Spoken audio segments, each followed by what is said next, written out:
ni byiza bwa mbere na mbere turahesheje umugisha izina ry'umwami kuko nico gituma turi hano ni ukugira ngo tumuhimbaze tumushemagize tunamushimire ku bintu byose agenda aradukorera.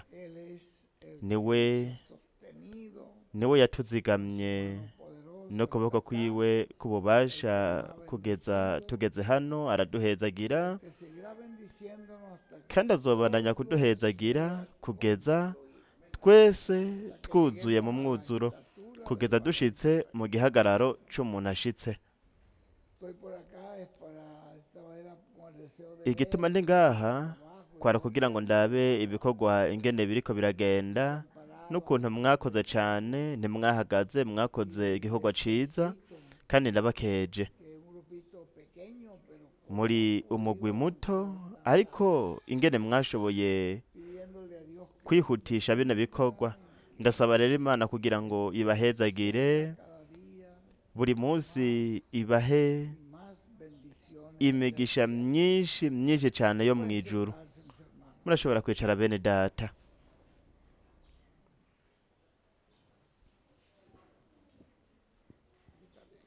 Ni sawa.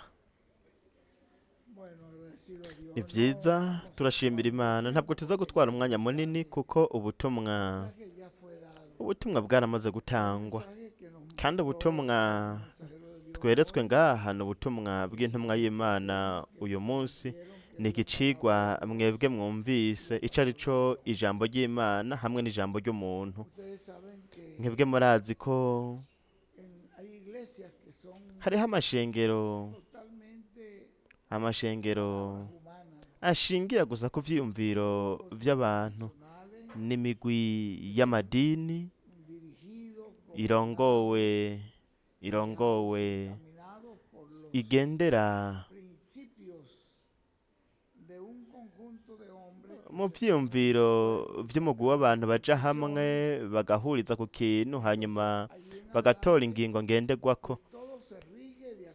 Uhereye ubwo rero ukabandanya, bose batogwa bashingiye kuri ivyo vyiyumviro vy'abantu. Rero twebwe turazi yuko ishengero ry'Imana ari umubiri udasanzwe.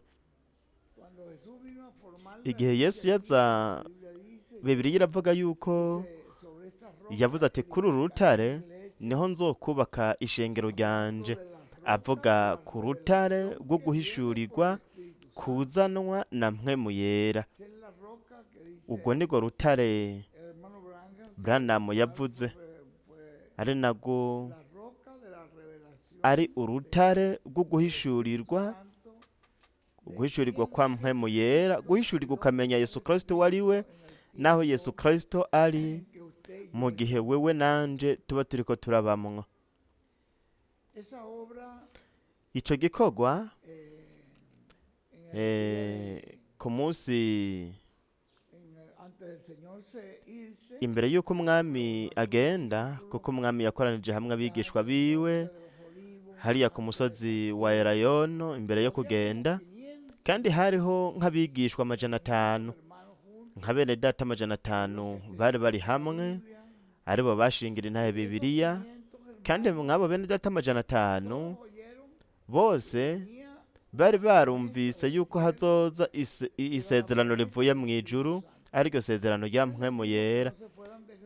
Yari yababwiye ko batova i Yerusalemu, no kuvuga ngo ntibatangure gukora igikorwa na kimwe ataraza mpwemu yera ngo aze kuri bo, kuko mpwemu yera niwe yari kubarongora kubayobora. Aho rero hari ico batereza gukora. Nuko rero bumviye amabwirizwa y'umwami, bagumye ngaho barindiriye kugeza mpwemu yera aje. We ntiyari yababwiye igihe bazohamara uko kingana, yari yababwiye gusa ati nimurindire. Bararindiririye ngaho bamara iminsi 10.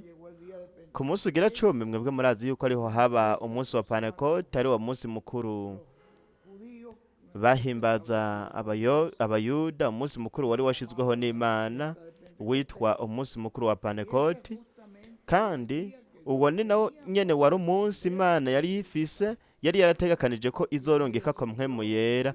Yaramanutse rero, nuko haje igihuhuta kivuye mu ijuru, mu by'ukuri zari nk'imbeya z'umuriro, bose baca buzuzwa mpwemu yera.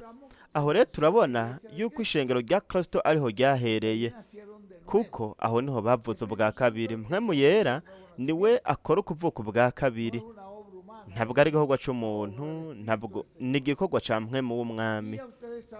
Kandi mwebwe murazi iyo nkuru ingene Petero yahagaraze, abantu batangura kuzazanirwa kuko bari babumvise bavuga mu zindi ndimi, nuko mbere baravuga yuko bari banaborewe. Petero arahaguruka aravuga atoya ntibaborewe, tibi ni ivy'Imana yasezeranye, kandi uko kwari kuza kwa mpwemu yera. Rero barahejeje baravuga ati none bagabo bene data dukora iki? Nawe arababwira ati urya Yesu mwebwe mwashigikiye kugira ngo abantu bamubambe, abantu bagasemera bakavuza induru bati nabambwe. Ati urya umwami Imana yamugize umwami na Kristo. Aca arababwira ati twebwe twaramushingiye intahe, dushingire nawe muzuko wiwe, yarazutse. Ati kandi twaramubonye anaduga mu ijuru, kandi aracari muzima. Tubari mu kugaragara kw'Imana, ariko aratuvuganira. Kandi n'uyu munsi aracari muzima kuko we ntiyapfuye. Ni vyiza, ehego yarapfuye ariko yarazutse. Kandi yarazutse ari mu kugaragara kw'Imana, ariko avugira umwe wese mu bana biwe. Uwo Yesu niwe yarungitse buri ntumwa yose ya buri gihe, aribo babaye intumwa ndwi mwebwe mwabonye kugeza kuri mwe data Branham, ariwe yari intumwa y'indwi y'ishengero, akongera kandi akaba n'integuza y'ukuza kwa kabiri k'umwami. Kandi mwene data Branham yatubwiye yuko yariko ategurira inzira uwundi yari kuzoza hanyuma yiwe. Vyongeye yaravuze yuko ariko ategura igicaniro ahazohagarara umuntu runaka, umuntu yari kuzoza. Uwo muntu niwe Bibiliya ivuga iti jewe Yesu ntumye umumarayika wanje. Kandi uwo mumarayika ni umuvugishwa wa nyuma w'Imana. Kandi uwo muvugishwa yaduhaye, yatubwiye intambuko zose dutegerezwa gukurikira. Nico gituma yavuze ati muri iki gihe nubwo hari amajambo y'abantu agerageza kurongora ishengero, twebwe tugumana n'ijambo Imana yavuze biciye mu muvugishwa wayo. Kandi nta mwene data n'umwe twebwe turiko turagwanya, turiko turasengera bene data, turabakunda, kandi nta nubwo turiko turahiganwa n'umuntu n'umwe, kuko ijambo ry'Imana si iryo guhiganwamwo. Ariko twebwe turazi ko umwami yatanguje rino shengero, kino gikorwa c'Imana, turazi yuko azorisozera mu guhindurwa no kuzamurwa. Kandi natwe twebwe turindiriye umuvugishwa mu kuzuka kwiwe, kandi turizera yuko atazoza ari wenyene, azozanana n'abera bose bari hariya muri paradizo. Kandi twebwe twizera uwo muvugishwa, kuko hari amamiliyoni y'amashengero atizera ivyo. Bo ntibizera yuko Imana buri gihe yama ifise intumwa ivugiramwo, ko yagize Pawulo, ikagira Irene, ikagira Marte, ikagira Koromba, ikagira Luteri, ikagira Wesley hamwe na Branham, bavuga ijambo. Abantu bizera ko umuntu wese avuga ubutumwa bwo muri Bibiliya ko ari umuvugabutumwa w'ukuri. Ni vyiza, Bibiliya ni vyiza yuko twoyivugamwo, twoyibwirizwamwo ubutumwa bw'Imana, ariko buri gihe Imana yamye ifise igikoresho ico yatubwiriramwo muri buri gihe habaye intumwa. Mwidata Branamu yabaye ico gikoresho Imana yakoresheje nk'integuza yo kuza kwa kabiri kwa Kristo, kandi we yaratuganirije aratubwira ingene umwami azoza. Yavuze ngo igihe umwami wacu azogaragara azoza agendera ku farasi yera derere nk'urubura, kandi farasi muri Bibiliya ni ububasha.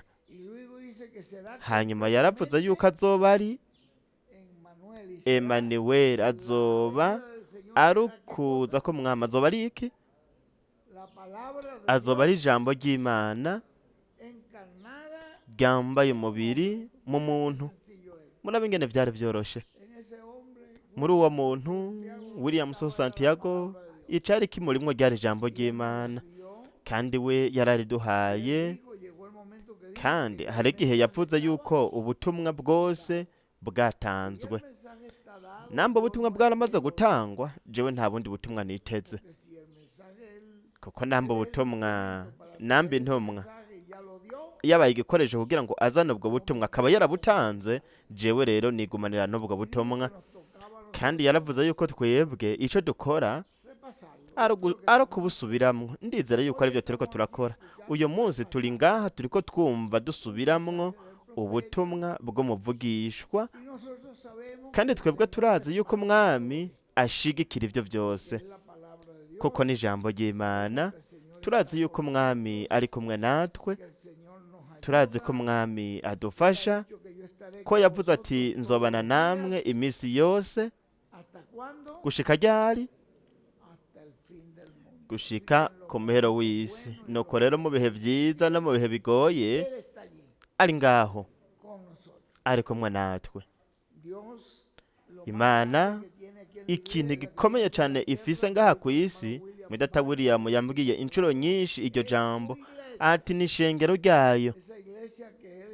Iryo shengero yamye hamagara igategura, kuko aho ni naho izoba ibihe bidashira Imana. Iryo niryo hema Imana ibamwo. Ni ingoro yubatswe n'amabuye mazima, kandi n'abagabo n'abagore abacunguwe n'amaraso y'umwami Yesu Kristo. Umwami Yesu Kristo ari kumwe natwe. Imana mwebwe yarabahezagiye mwa kino kibanza. Kumbure mwebwe ntimubona imigisha, ariko kubaha ikibanza nk'iki jewe ndabona ni ciza cane. Kano gace Imana yabahaye, hanyuma mukaba mwarashoboye gukora ibi bintu vyose. Igihe twaza ubwa mbere nta ruhome na rumwe rwari ruri hano mwize turiko turabona, nta na kimwe cari gihari. Ariko murabe ubu aho mugejeje, muriko murasakara, mwaratanguye gusakara. Nuko rero ku nshuro ikurikira tuzoza, muzoba mwamaze gusakara hose mwahejeje. Hanyuma kandi nitwagaruka ngaha muzoba mwaramaze gushiraho ingazi. Aha hazobafasha gushiraho nk'ingazi kugira kino gice rujya ruhome, ariko mutegerezwa kugira ngo mushobore kwihanganira. Umuryango w'ugwinjira uzoba uri ngaho, aha nyene ngaha imbere. Aha rero ariko mutegerezwa kugira ikintu kugira ngo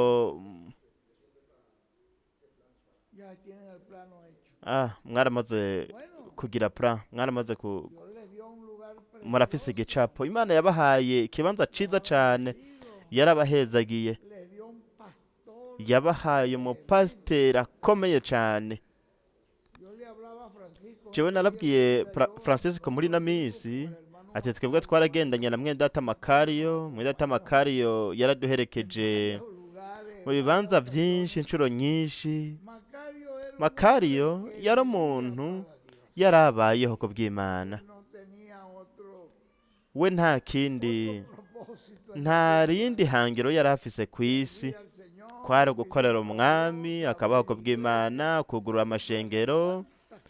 Mbega n'amashengero angana gute yuguruye amakariyo, kuko intango y'ishengero batangura ari bakeya, ariko ubu n'amashengero akwiye, ariko yagize intango. kandi uwo muntu iyo ariko arakora muri ibyo ni byiza, ariko uyu we yaragwije kabiri, Francisco we yaragwije kabiri ibyo Makariyo yakoze. nuko Imana yabahaye umupasiteri aciye bugufi, umuntu ari seriye, umuntu akunda Imana n'umutima wiwe wose, kandi akaba n'abakunda mwebwe mwese, kandi icifuzo ciwe no gukorera umwami Yesu Kristo.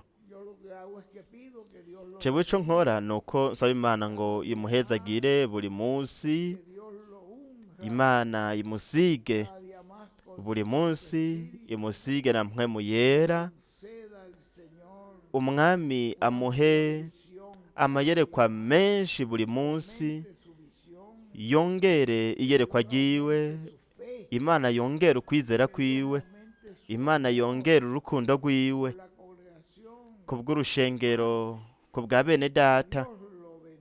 Ese Imana yomuhezagira ikamusiga cane mu buryo bw'igitangaza.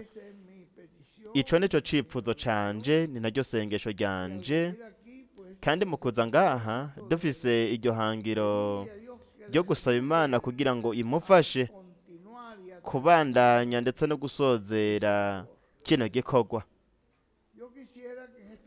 Nari nipfuza ko mw'iri joro dushobora gutanga amashikanwa, kumbure mwebwe ntimwaje muvyiteguriye, ariko ico Imana yabahaye reka dushireho agaseke dushobore gutanga amashikanwa, nuko dushireho igiseke mugishire hajya ku ruhande ahantu. Ni vyiza,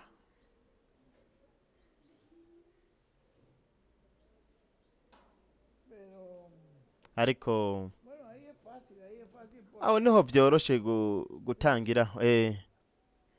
Aho ni sawa, aho niho vyoroshe gutangira ishikanwa iryo ariryo ryose. Nuko rero jewe ndasaba umwami Yesu Kristo ko umuntu wese yiyumva mu mutima, yumva mu mutima ko yotanga ishikanwa kugira ngo ino nyubako ikomeze kubandanya yubakwa, umwami amugerere mu buryo bwigwije cane, incuro ibihumbi n'ibihumbi. Kandi umuntu wese atanga ishikanwa, umwami amugerere amagara meza kuri wewe, ku muryango wawe, ku bana bawe, ku muryango wawe no kubukunda bose. Kandi ese Imana yoguhereka kugerera mu buryo bwinshi. Ndasaba umwami nk'uko yavuze ati, ni mu ntakambire nanje nzobishura, kandi ati ico muzosaba mu izina ryanje nzogikora. Ico dusavye rero nuko yogerera umuntu uwo ari we wese, ikamugerera imigisha yo mw'ijuru no mw'isi, mw'izina rihoraho rya William. Bibe bityo, amen kandi amen.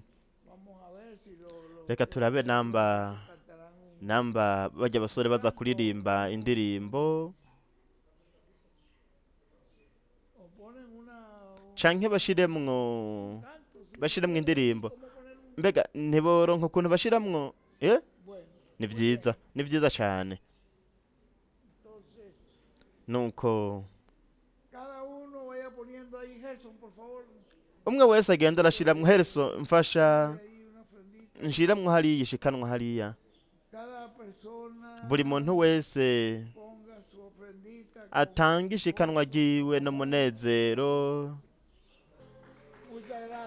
Murakoze cane. Imana ihezagire abo bacuraranzi. abaririmbyi n'abacuraranzi, Imana ibahezagire. Ni byiza murashobora kwicara bene data. Ni byiza murakoze cyane, kandi imbere y'Imana twamaze gusenga kugira ngo Imana igerere umuntu wese yatanze ishikanwa, kandi imugerere imigisha yo mu ijuru no mu isi, imugerere kandi n'amagara meza, mu izina rihoraho rya William. Bibe bityo. Ni byiza, ubutumwa bwaramaze gutangwa. Mwebwe murazi umugambi w'Imana wose. Mwebwe murafise ubumenyi, murafise ubumenyi bw'uko Imana buri gihe ikoresha umuntu, ikoresha ikiremwa muntu kugira ngo ikore igikorwa cayo.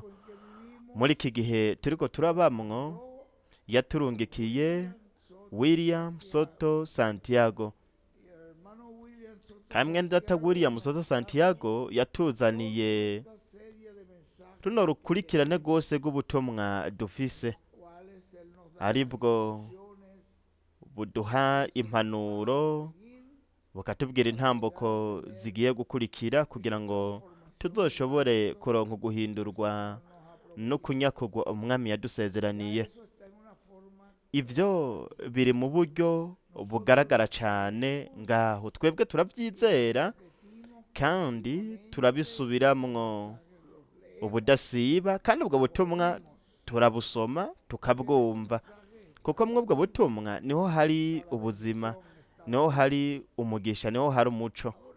Rero ibintu byose Imana yaduhaye mu ijambo ryayo byose ni imigisha. Nk'akarorero, ino Bibiliya imaze imyaka myinshi, imaze ibinjana byinshi cyane, ariko yamara wewe iyo usomye muri Bibiliya usangamwo imigisha y'Imana, kuko ni ijambo ry'Imana, kandi ijambo ry'Imana ni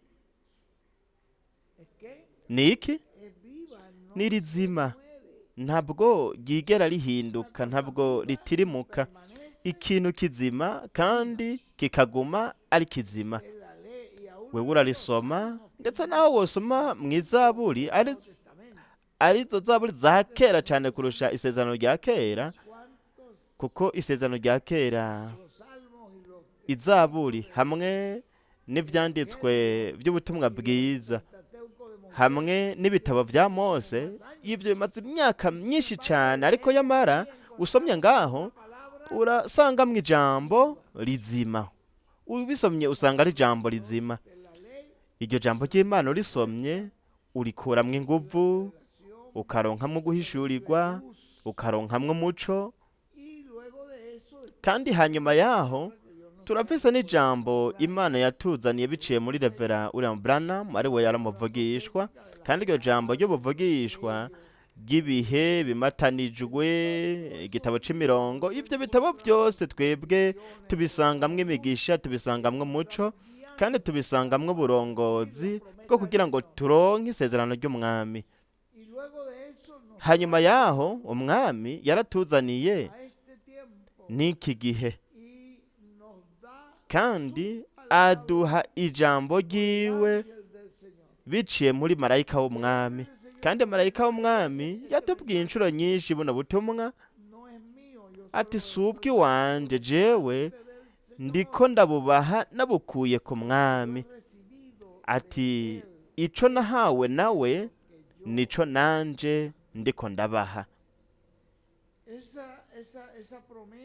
Iri sezerano ry'umwami ryo kurungika mpwemu wiwe kugira ngo aturongore, aho niho hari isezerano ryo kuturungikira marayika wiwe ntumwa.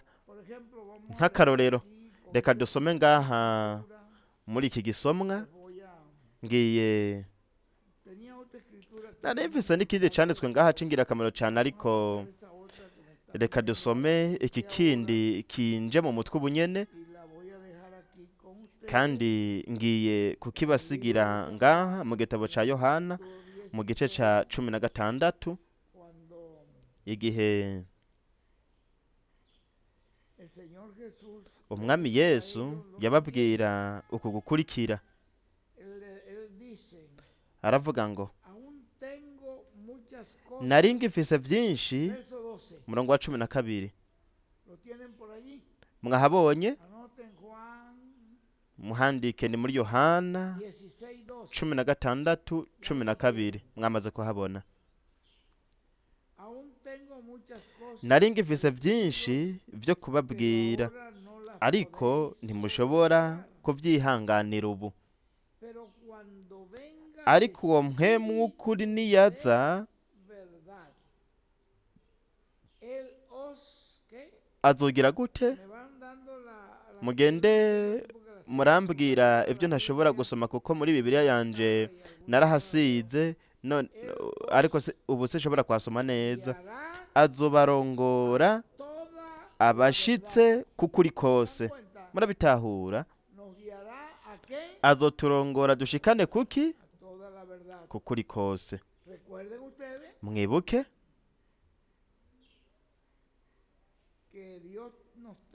ko Imana ituzanira amajambo y'ukuri biciye mu muvugishwa n'Imana Mose. Ariko Mose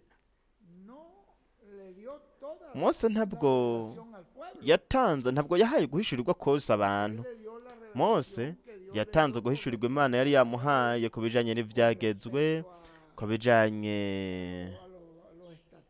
bijanye n'ibindi bintu by'ibishushanyo hamwe n'amabwirizwa abantu bari bakeneye kugira ngo bibarongore mu bugaragwa kugeza bashitse mu gihugu c'isezerano, bashike no ngaha mu gihugu c'isezerano babeho. Ariko Mose ntabwo yabahaye guhishurirwa k'ubuntu. Murabitahura? Ibyo ntiyabibabwiye kuko we ubwo ntibwari ubutumwa bwiwe, nticari igihe ciwe. Ariko igihe Yesu yaza, kuko ibyagezwe byatanzwe na Mose, ariko ubuntu n'ukuri, murabona, ubuntu n'ukuri biza byazanwe n'umwami Yesu Kristo.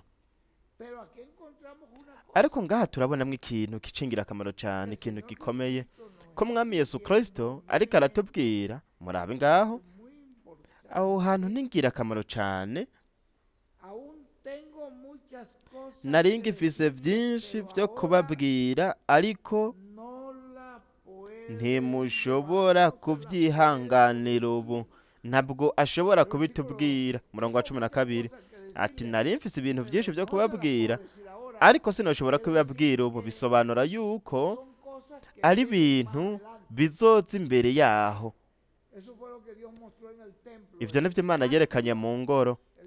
Hanze ikibanza catangirwamwo ibimazi, ahera ikibanza c'ibiteko kw'amatara, ibihendwe by'ishengero, hanyuma n'ahera hacane ahari hari manu yanyegejwe, ahari hari abakerubi, ahari hari ubukozi bwa Mose na Eliya.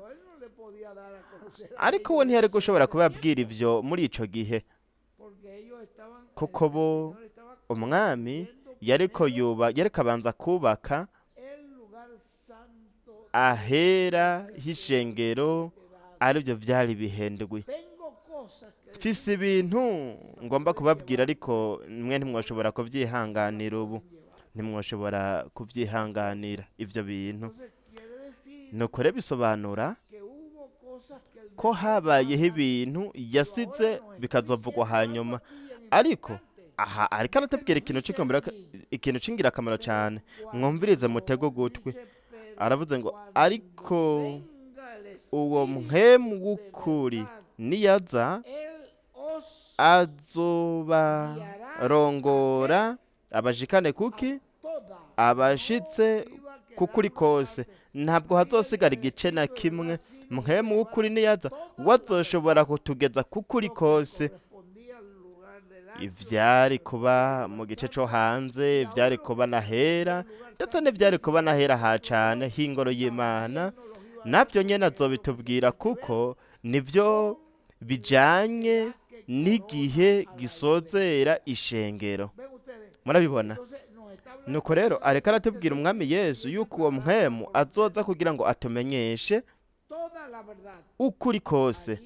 Aho icyo ni ikintu cy'ingirakamaro cyane, kuko uwo mpwemu mbega bizogenda gute? Kuko atazovuga ibyo ageze gute? Kuko atazovuga ibyo yigeneye. Ntazoza azanye ubutumwa akuye mu mutwe wiwe, we azozana ubutumwa. Havuze ngo ntazovuga ibyo yigeneye, kuko atazovuga ibyo yigeneye, ariko azovuga iki? Azovuga, mwibuke, azovuga byose. Mwibuke yuko hazogera igihe ubwo azotereza guhishura byose, agatereza guhishura ikimatanije c'indwi, agahishura ubukozi bwa Mose na Eliya, ubukozi bwa Yesu, ubukozi bwa Eliya, atereza guhishura byose. Azovuga ibintu byose azokumva.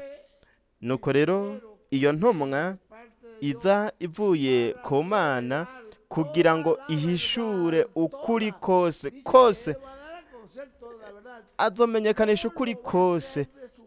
Ntazobikora abikuye mu mutwe we, ntabwo azobikora nk'uko avyigeneye, ariko azobikora kuko we azoba yavyumvise. Mbega nimwumvise mwe data William herese atereza kuba vyibuka umurongo namusomeye, aho mwe data William yavuze ngo sidiko ndababwira ibintu, ndiko mbabwira ibintu numvise kuri marayika, ibintu numvise kuri Yesu Kristo ariko aravuga. Ivyo nivyo nanje ndababwira. Ni navyo Yesu yavuze. Yesu yavuze ati simvuga ivyo nigeneye, mvuga ivyo numvise data avuga. Ivyo numvise kuri data, ivyo numvise data avuga, nanje nivyo mvuga. Rero Yesu, murabona, Yesu Kristo yaje kugira ngo ahishure data, ariko ubu marayika w'umwami aza kugira ngo ahishure Yesu Kristo. Murabitahura? Yaravuze ngo nta kintu na kimwe mvuga, kandi murabe Yesu ariko arabitubwira mu buryo bufoboye. Ariko aratubwira ati sinzovuga ivyo nigeneye, ariko azovuga ibyo azokumva byose. We azokumva kandi azobamenyesha ibigira bize. Ibyo azoba ariko aramenyekanisha azovyumvira kuri Yesu Kristo, kandi azoba ariko aratumenyesha ibintu bizoba hanyuma y'ibihendwi, hamwe n'ibintu bizoba muri iki gihe. We azobiduhishurira. Murabitahura? Ariko ntivyari ibintu yikuriye mu mutwe, yavuze yuko yavyumvise. We azobitubwira nk'uko yavyumvise, ivyo yumvise. Nuko rero haravuze ngo azobamenyesha ibintu bigira bize. Uwo azonshemagiza, ni ukuvuga yuko uwo mumarayika aza kugira ngo ashemagize Yesu Kristo. Ntaza kugira ngo we nyene ubwiwe yishimagize, ariko aza kugira ngo ashemagize Yesu Kristo. Uwo azonshimagiza jewe. Muravyereka aratubwira Yesu Kristo, kuko azokwabira ku vyanje akabibamenyesha. We ivyo azoba ariko arababwira nivyo azoba yakuye ku vyanje, ku vya Yesu Kristo. Ivyo nivyo we azoba ariko aramenyekanisha, azokwabira ku vyanje. Ni ikintu gikomeye cyane, hanyuma aheze abibamenyeshe. Ni vyiza, ni ibintu vyiza cyane bihimbaye. Aha nariko ndasoma ubutumwa, ubwo butumwa sinzi yuko nabusize hariya. Uwatumwe ubundi bandungikiye ndizera yuko nabuzanye, sinzi yuko nabuzanye ngaha buvuga ku ubutumwa bw'uno munsi mushasha. Murazi yuko ngaha nahigiye ikintu gikomeye cyane, kandi ntegerezwa gukosora ico nari naravuze, kuko nari nabivuze mu buryo bumwe, ariko ngaha narize yuko atari nk'uko bimeze. Nuko rero bitegerezwa kuba nk'uko Imana ibitubwira. Ahamwe data William ariko atubwira ndaza muca muvyibuka, kuko we yariko aravuga ngo azonshimagiza, azokwabira ku vyanje abibamenyeshe, azokwabira ku vyanje, azofata igice ciwe. Aha haravuga ngo Imana ubugingo buzima buhoraho. Imana we ayita ngaha ubugingo buzima buhoraho, ariyo hanyuma tubona ko muri yo ku Mana, mu Mana havuye logos. Murabe ngaho aha hantu muhatega ugutwi neza, mwumva imvugo mwenda data William ariko arakoresha. Muri yo havuye logos. Logos ni jambo. Muri yo havuye logos, ariyo yahoranye n'Imana, kandi yari Imana. Iyo logos, uwo niwe mwana w'Imana. Iyo logos, uwo jambo, niwe mwana w'Imana. Uwo ni Yesu Kristo, ariwe ari marayika wa Yesu Kristo, ni marayika w'uhoraho, ariwe ari umuntu wo mu buringanire bwa gatandatu. Ni nawe kandi ari umubiri umeze nk'uw'abamarayika w'Imana, ni kandi ishusho y'Imana nzima. Murabe nk'uko abivuga mu Baheburayo,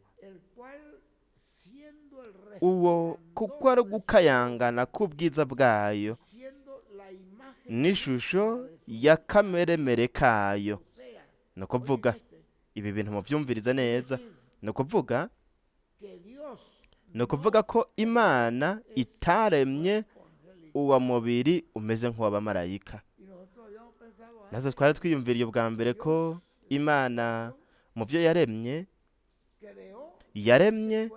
uyu mubiri umeze nk'uw'abamarayika witwa jambo. Oya, avuze yuko Imana itaremye uwa mubiri umeze nk'uw'abamarayika, ariko uwa mubiri umeze nk'uw'abamarayika wavuye mu Mana ubwayo, si kindi uretse kameremere k'Imana. Ntabwo ari ikintu caremwe, sukuremwa, si ikintu Imana yaremye ku ruhande hanyuma kiraheza kiba jambo. Oya, ni ikintu cavuye muri yo, ni igice c'Imana. Ni ukuvuga ico gice cavuye mu Mana. Ntabwo, kandi Yesu nawe nyene yarabivuze. Kumva rero twari twarabibonye bwa mbere, ariko ubu turabibona, twarabibonye igihe rero twabisoma. Yavuze ngo ntiyaremye uwo mubiri, avuze ngo ntiyaremye uwo mubiri umeze nk'uw'abamarayika, wavuye muri yo. Yesu bwiwe yaravuze ngo navuye muri data, kandi ndasubiye kwa data. Ntimwavyumvise, ntimwabibonye? Navuye ni ikintu cavuye, ni igice cavuye mu Mana. Imana icicita umwana, umwana w'Imana, umwana w'ikinege. Kandi muri uwo mwana niho yaremeye ibindi bintu byose. Namwe mwiyumvire, ivyaremwe byose, avuze ngo ngaha vyaje, aradusigura yuko vyaje biciye muri we, muri iri jambo. Ariko we icapfuye mu Mana ni igice c'Imana. Wewe nanje ntitwashoboye kubitahura, kubera ko twari dugifise bino vyiyumviro bifise aho bigarukira. Ariko igihe tuzogira ivyiyumviro twamaze guhindurwa, aho tuzoca tubitahura ivyo yatubwiye. Ahavuga aravuga yuko Imana itaremye uno mubiri umeze nk'uw'abamarayika. Imana ntiyaremye wa mubiri, ariko wabaye igice c'Imana wavuye muri yo. We aca avyita ngo wavuye muri yo logos. Hamwe n'iyo logos rero uwo jambo acarema ibindi bintu byose. Jewe nariko ndasoma rero bino bintu, ariko murabe bino bintu ingene bikomeye cane biri ngaha. Ni ibintu sindabitahura, ariko ndavyizera. Tuzobitahura igihe tuzobitahura ingene bizogenda biragenda ivyo. Ariko hanyuma yaravuze ngo muri iryo jambo hanyuma yaciye arema ibintu byose bihari, kandi nta kintu na kimwe mu vyaremwe kitaremwe nawe. Byose yabiremye, byose vyaremwe na jambo. Nakuvuga Imana biciye muri rino jambo. Hari ikintu gikomeye cane ngaho, ni vyiza. Ni ibintu uko tuzogenda tukagenda turabivugana, tukagenda turabivuga, twebwe ntitutagenda turavuga ibintu nk'ibi mu rushengero, ibintu vy'imigenzo bifise igice c'inyigisho, hamwe n'ibintu biterezwa kumera nka kurya abanyateolojiya babivuze ati kandi buri muntu wese azovuga ibintu bidahuje n'ivyo abanyateolojiya bavuze, mu mushiburire hanze. Murabona, baca bamushiburira hanze, tishiburira hanze, baca bahindira hanze. Natwe rero tuvuze nk'ibi bintu boca batwirukana, boca baduhinda, ariko wowe nanje turavyakira nubwo tutabitahura. Ariko turazi yuko ibi muvugishwa ariko aravuga ari ukuri. Imana ntiyaremye jambo. Jambo yabaye igice c'Imana, yavuye mu Mana. Pawulo aravuga yuko ari kameremere kayo, nk'uko abivuga hariya ati ni kameremere k'Imana. Ibintu nk'ivyo ni mu bisome hariya, bisome mu Baheburayo rimwe ngaho, Abaheburayo rimwe, aho niho uzobisanga. Reka turabe uko abivuga, kuko ivyo bintu birakomeye cane, sivyo? Iki gice cyo ngaha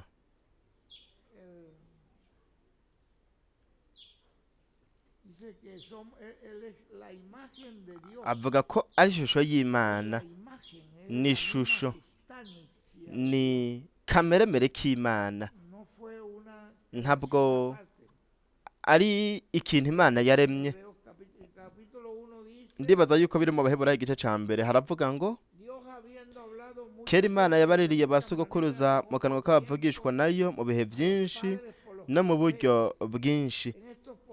Muri iyi minsi y'iherezo yabaririye twebwe mu kanwa k'umwana wayo, uwo yashiriyeho kuba samuragwa wa byose, niwe yahaye kurema isi. Umwana niwe yahaye kurema isi, uwo kuko ari ugukayangana k'ubwiza bwayo. Aho hari ikintu turatahura, ariko icabaye ngaho kwabaye ugukayangana k'ubwiza bw'Imana. Ni n'ishusho, ni ishusho ya kameremere kayo. Ntabwo ari ikintu gitandukanye n'Imana. Wewe na data nico kimwe, ni kameremere kamwe, n'umuntu umwe. Aho haravuga ngo ni ishusho ya kameremere kayo, kandi ashigikiza byose ijambo ry'ubushobozi bwiwe. Ahejeje gushiraho mwuhagiro w'ivyaha, avyagira iburyo bw'icubahiro c'ubwami bwo mw'ijuru. Bisobanura rero ko uyo yaje kuducungura yari Imana yigize umubiri, yigize umubiri kugira ngo ishobore kuducungura. Ariko yari ya Mana nyene, Imana yari iri rero muri Kristo. Muri Kristo ninde yari murimwo? Yari Imana nyene ubwayo. Cyo gituma mubona igihe Filipo yamubwira ati mwami, kubera iki utatwereka data kandi twebwe we wamutubwira kuri data, ariko mutwereke. Mbega igihe maranye namwe nturigera umbonaga Filipo? Yamubwiye ngo igihe maranye namwe nturigera umbona. Mbega ntuzi yuko data jewe ndi muri data na data akaba muri jewe? Mbega ntuzi yuko dufise kameremere kamwe? Ni gute wovuga ngo ndakwereke so, ndakwereke data? Ariko muratahura yuko hariho ibintu n'intumwa zitari zizi. Natwe twaravyumvise intumwa iriko irabivuga, ariko mwimvire jewe nari narumvise buno butumwa ariko sinabutahuye. Ariko ubu igihe nari ngaha Imana yanyugururiye gutahura, aho rero turaheza turatahura yuko kitabaye ikintu caremwe, cabaye ikintu kwabaye gukayangana k'ubwiza bwayo. Ubwiza bwayo muri yo nyene ubwayo niho yavuye havamwo iyo shusho, ishusho ya kameremere kayo. Nta tandukaniro rihari hagati ya Yesu na data. Mbega ikintu gikomeye cyane. Nta kindi kintu gihari uretse Imana imwe. Mbega bizogenda gute kuri marayika wiwe? Ivyo reka tubireke, tuzobivuga igihe tuzoba twahinduwe, kuko marayika yaravuze ngo uwo mu marayika mwebwe mubona muri Bibiliya amamiliyoni n'amamiliyoni y'incuro ararengeye cyane, amamiliyoni n'amamiliyoni kurusha uko mwe muvyiyumvira. Amamiliyoni natwe mbega ivyiyumviro byacu bishika hehe kugeza kuri ivyo bintu? Twebwe ntituzi nuko twovyiyumvira, ntavyo tuzi. Nuko rero we yavuze ngo birarengeye amamiliyoni n'amamiliyoni y'ukuntu mwe mushobora kuvyiyumvira. Mbega bizogenda gute? Nitwabibona. Ariko mwe muriyumvira ivyo twariko turasoma ngaho ko Yesu yavuze yuko azorungika ati igihe uwo mpwemu w'ukuri niyaza azobashikana kukuri kose. Murumva yuko hateza kuzoza igihe aho ukuri kose kwari kuzohishurwa, ukuri kose kugahishurwa mu mwuzuro kw'icari c'ikimatarija c'indwi, kw'icari c'ubukozi bwa Mose na Eliya hamwe na Yesu, hamwe n'ibi bintu byose mu mwuzuro tutarashobora gutahura, ariko turavyizera. Twebwe turabizera ibintu byose Imana yavuze, hamwe n'ivyo muvugishwa byose yavuze. Imana bahezagire. Kandi kuri jewe wabaye umunezero ukomeye cyane kubana namwe. Niyo mpamvu twebwe atamuntu n'umwe dutatira kubera ko naka yavuze ibi nibi. Twebwe ntiduharira, ntabwo tuje mu matate ngo duharire no muntu wari we wese, kuko ntituzi ingene umwami ariko arakora ibi bintu. Twebwe ico dutegerezwa gukora ni kuba abantu baciye bugufi kandi biyoroheje, tugakurikira isanduku ry'isezerano, tukagendera inyuma y'ubutumwa n'intumwa nk'uko intumwa yabuduhaye, tudahaririye, tutagiye kunigana kugwana n'umuntu n'umwe na mwene data n'umwe. Imana bahezagire cyane. Ndasiga mwene data pasiteri ngaha hamwe namwe. Nuko reka twegere imbere. Okay, aha ni sawa.